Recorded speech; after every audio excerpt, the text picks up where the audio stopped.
Dan untuk mengetahui mengenai agenda terkini Presiden Prabowo Subianto dalam KTT ke-48 ASEAN di Cebu, Filipina, kita telah terhubung dengan jurnalis Berita Satu, Kelvin Sipahutar.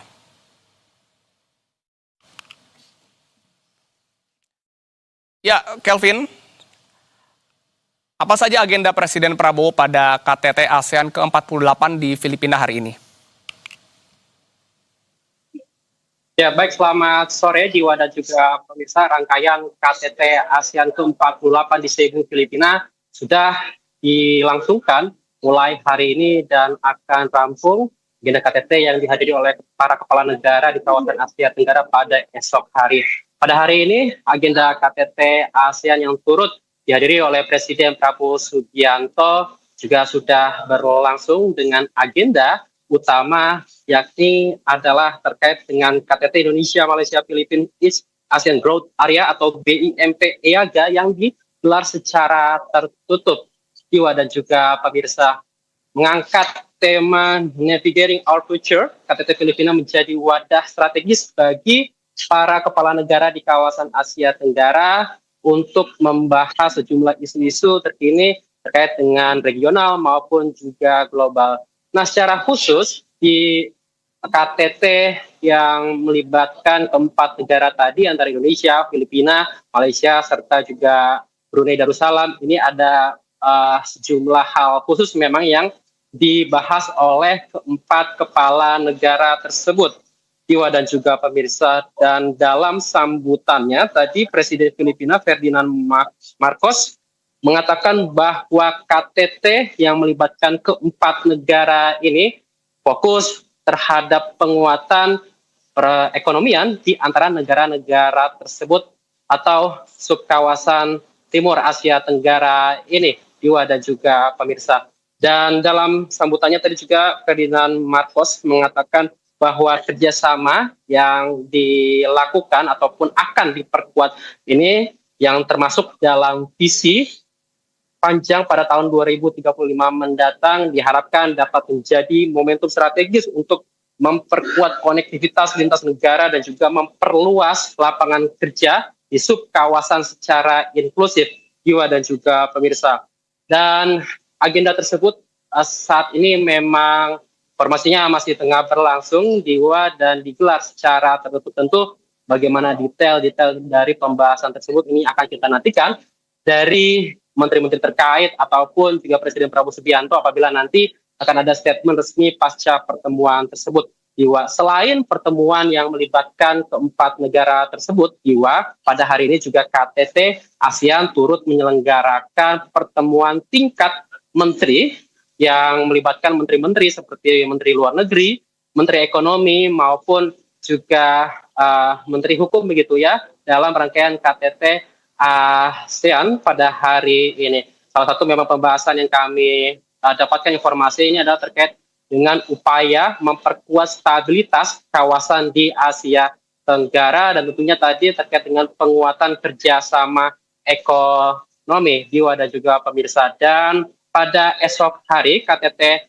ASEAN ini juga masih akan berlangsung, Jiwa, dengan agenda utamanya yakni mencakup sidang pleno serta juga nanti ada retret yang mempertemukan seluruh negara ataupun maksud kami adalah pimpinan negara-negara anggota Asia Tenggara, Jiwa dan juga pemirsa. Dan memang berdasarkan keterangan dari Kementerian Luar Negeri menyampaikan bahwa isu-isu yang akan diangkat dalam pembahasan KTT yang melibatkan seluruh kepala negara di Asia Tenggara ini utamanya adalah terkait dengan upaya kolektif dari negara-negara Asia Tenggara untuk menghadapi krisis di Timur Tengah, Jiwa dan juga pemirsa. Kemudian selain itu juga KTT ASEAN ini turut mengangkat isu-isu strategis yang akan dibahas termasuk juga oleh Presiden Prabowo Subianto dan delegasi yang diantaranya ini membahas isu ketahanan energi, isu ketahanan pangan, serta juga secara lebih luas nanti tentang stabilitas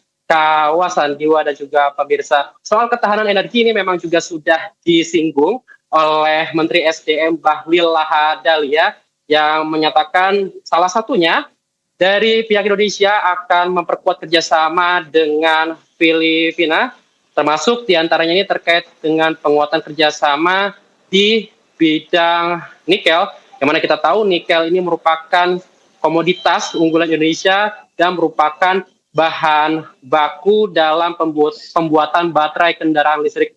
Sehingga ini tentu sangat selaras dan relevan bagi komitmen Indonesia maupun juga Filipina, serta juga negara-negara di kawasan Asia Tenggara yang tengah mendorong transisi energi dari energi fosil, kemudian beralih ke energi yang lebih baru terbarukan atau ramah lingkungan. Serta nanti pada acara puncak KTT ASEAN pada esok hari ini akan dilangsungkan gala dinner yang akan melibatkan seluruh negara ataupun pimpinan dari negara-negara ASEAN. Sementara demikian, Diwa. Baik, Kelvin, mungkin bisa Anda sampaikan sejauh mana sebenarnya pembahasan geopolitik dibahas dalam KTT ASEAN ke-48 ini di Filipina?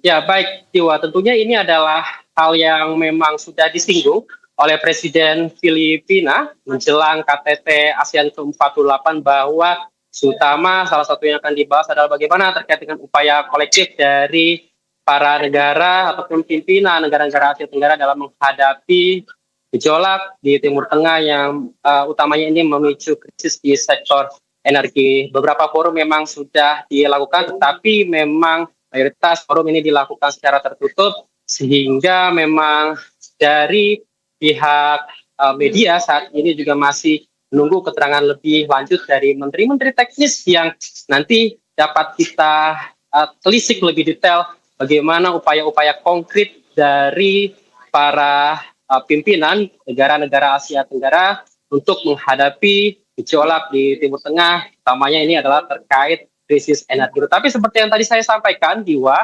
bahwa salah satu memang yang telah diungkap ini melalui Menteri SDM, Bahlil Lahadalia, yang menyatakan sebelumnya dan pada saat ini juga memang mendampingi Presiden Prabowo Subianto dalam KTT ASEAN, bahwa yang akan dikembangkan kerjasamanya antara lain adalah dengan Filipina terkait dengan pengembangan sektor nikel yang tadi sudah saya jelaskan ini terkait dengan upaya untuk mendorong transisi energi dari energi fosil dan didorong untuk kemudian agar negara-negara seperti Indonesia dan Filipina utamanya ini dapat mempercepat transisi atau akselerasi menuju energi bersih dengan kendaraan-kendaraan listrik tentunya yang menggunakan bahan baku baterai dalam operasionalnya.